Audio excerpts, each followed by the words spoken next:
చూసినా సరే దేవుడి విగ్రహాలే. ఇక్కడున్న హిందూ దేవుని యొక్క ఐడియల్స్ నేనైతే ఏ ఎయిర్పోర్ట్ చూడలేదు. నేను ఇక్కడ ఇది వచ్చేసి ఇట్ ఈస్ రిప్రజెంటింగ్ కనుక లేకపోతే మన సౌత్ ఇండియా అనేది సగం దెబ్బతిన్న కులానికి ఇచ్చిన వాల్యూ మన లాంగ్వేజ్కి మనం ఇవ్వము. హలో అండి, welcome to my channel north east vlogs by Hemanth. ఈరోజు నేనైతే చెన్నై ఎయిర్పోర్ట్కి వచ్చాను. యాక్చువల్గా నాకు ఇది లే ఓవర్ ఫ్లైట్ అనమాట. సో నాకైతే చెన్నై ఎయిర్పోర్ట్లో నాకు వెయిట్ చేయాల్సి వచ్చింది. ఈ ఎయిర్పోర్ట్లో మీరు చూడండి, అసలు ఎక్కడ చూసినా సరే దేవుడి విగ్రహాలే. నాకు నిజంగా మన హిందూ కల్చర్ని ఎవరన్నా కాపాడుతున్నాడు ఏ ఎయిర్పోర్ట్ అన్నా చూపిస్తుంది అంటే అది ఈ యొక్క చెన్నై ఎయిర్పోర్ట్ మాత్రమే. ఇక్కడున్న హిందూ ఐడియల్స్ ఇక్కడున్న హిందూ దేవుని యొక్క ఐడియల్స్ నేనైతే ఏ ఎయిర్పోర్ట్లో చూడలేదు. నేను ముంబై వెళ్ళాను, చెప్పే కదా ఆల్రెడీ నేను అన్ని ఎయిర్పోర్ట్లు మ్యాక్సిమం నేను తిరిగేస్తానని చెప్పి ఇండియాలో. కానీ ఇక్కడ మాత్రం ఫస్ట్ టైం చూడండి. ఇక్కడ ఇది వచ్చేసి it is representing the culture of sea అనమాట. గంగాపుత్రుల యొక్క వాళ్ళ యొక్క కల్చర్ని ఇది చూపిస్తుంది, రిప్రజెంట్ చేస్తుంది అన్నమాట. అండ్ మీరు చూడండి, ఇది వచ్చేసి నేను ఫ్లైట్ లోపల దిగాను ఫ్రెండ్స్, అందుకని నేను లోపల నుంచి వస్తున్నాను. చూడండి, ఇది వచ్చేసి బ్యాగేజీ రిసీవింగ్ కౌంటర్ అనమాట. ఇదైతే చెన్నై ఎయిర్పోర్ట్ అనేది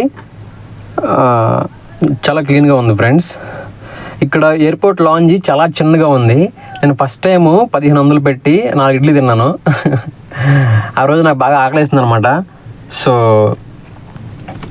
సో ఇంకా నాకు తప్పలేదు 1500 ఖర్చు పెట్టడం.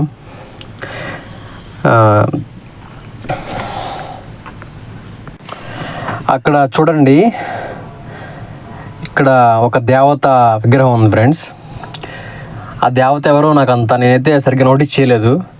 మేబీ ఇట్ ఈజ్ రిప్రజెంటింగ్ నాట్యం అనమాట. ఎయిర్పోర్ట్ అయితే మాత్రం అంత క్రౌడీగా ఏం లేదు ఆ టైంలో నేను వెళ్ళినప్పుడు. చూడండి, ఇక్కడ టెంపుల్స్ లాగా నాకైతే అనిపించింది ఫ్రెండ్స్. చూడండి, ఇక్కడ చూడండి, అన్ని విగ్రహాలే ఫ్రెండ్స్. ఎయిర్పోర్ట్ మొత్తం విగ్రహాలే. ఇన్ని విగ్రహాలు ఉండడం అనేది చిన్న మ్యాటర్ కాదు. Hats off to Tamil Nadu government for maintaining these kind of cultural representation of Hindus అనమాట. నిజంగా తమిళనాడు గురించి మనం చాలా చెప్పుకోవాలి ఫ్రెండ్స్. తమిళ్ పీపుల్ గురించి మనం చాలా వాళ్ళని చూసి కొంచెం నేర్చుకోవాలి. వాళ్ళకున్న సెల్ఫ్ రెస్పెక్ట్ నిజంగా వాళ్ళే కనుక లేకపోతే మన సౌత్ ఇండియా అనేది సగం దెబ్బతినేసిద్ది ఫ్రెండ్స్. ఎందుకంటే మన తెలుగు వాళ్ళు నిజంగా మన కులానికి ఇచ్చిన వాల్యూ మన లాంగ్వేజ్కి మనం ఇవ్వము. కానీ తమిళ వాళ్ళు అలా కాదు. ఫస్ట్ వాళ్ళు లాంగ్వేజ్కి ప్రయారిటీ ఇస్తారు. మీరు తమిళనాడు వెళ్ళి మీరు ఒక ఆటోవాడితో మాట్లాడాలంటే వాడు తమిళ్లో మాట్లాడితేనే వాడు మీ మాట వింటాడు. ఈవెన్ కన్నడ పీపుల్ కూడా they are giving respect to their own language అన్నమాట. నేను చాలాసార్లు నేను బెంగళూరులో ఒక 3 months ఉన్నాను. నాకు నిజంగా చాలా హ్యాపీ అనిపిస్తుంది. When they are giving their importance their languages, definitely we should give importance to our language. Language is equal to our mother అనమాట. మన లాంగ్వేజ్ని వదిలేసుకొని మనమైతే వేరే వాడికి ఇంపార్టెన్స్ ఇవ్వడం కరెక్ట్ కాదు. మన లాంగ్వేజ్ని మనమే కాపాడుకోవాలి, ఎవడు కాపాడు. సారీ ఫర్ గివింగ్ లెక్చర్స్ అన్నమాట. చూడండి, ఇక్కడ నేనైతే ఇప్పుడు లాంజ్కి వెళ్తున్నాను ఫ్రెండ్స్.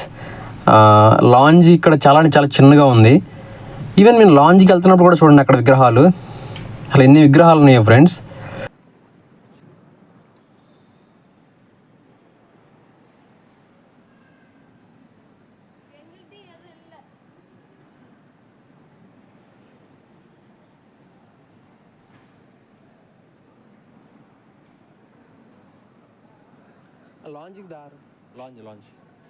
ఇక్కడ మీరు గమనించారా ఫ్రెండ్స్, నేను కన్నడ వెళ్ళినా అది బెంగళూరు వెళ్ళినా ఎక్కడికి వెళ్ళినా సరే ఫస్ట్ నేను తెలుగే మాట్లాడతాను.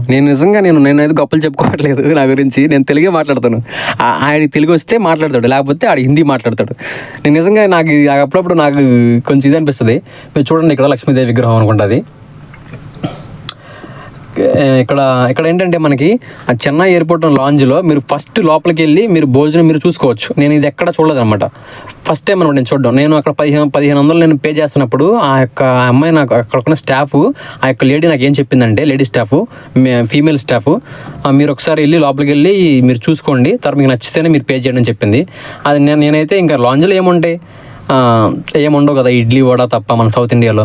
నాకు ఇంకా ఆకలి అయితే వేసినప్పుడు అదే నేను 1500 నేను బయట నేను కొనుక్కోవాలంటే 4 ఇడ్లు తప్ప ఎక్కువ రాదు. అదే లాంజ్లో అనుకోని కొంచెం మనం ఎక్కువ తినొచ్చు. ఎక్కువ అంటే లైక్ కాఫీ తాగొచ్చు, మనం ఒక డ్రింక్ తాగొచ్చు, అక్కడ ఇంకేదైనా చేసుకోవచ్చు.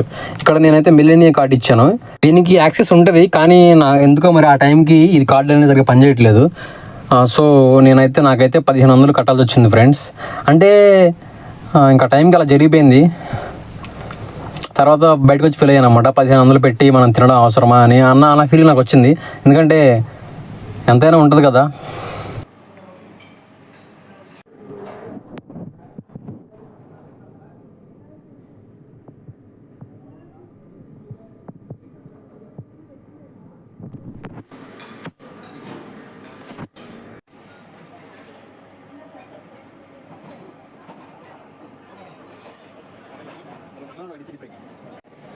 Anna, can you give me liquor also? Yeah, discount form will start.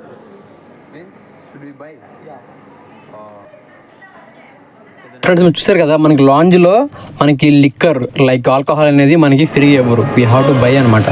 Just వాళ్ళు అక్కడ ఏంటంటే జస్ట్ అలా పెడతారు, మీ దగ్గర డబ్బులు ఉన్నవాడు తీసుకుంటారు. మ్యాక్సిమం ఎవరు తాగరు, ఇంకెవరో ఉంటారు కదా వాళ్ళు తాగుతారు. ఇక్కడ లాంజ్ అయితే చాలా చిన్నది ఫ్రెండ్స్. ఇది నాకు తెలిసి it is the very smallest languages that I have ever seen in luxurious biggest airports అనమాట. చూడండి, ఇంక ఇవన్నీ క్యాజువల్ అనమాట, ఇవన్నీ కామన్ ఇక్కడ ఈ షాపింగ్ మాల్స్ అనేవి.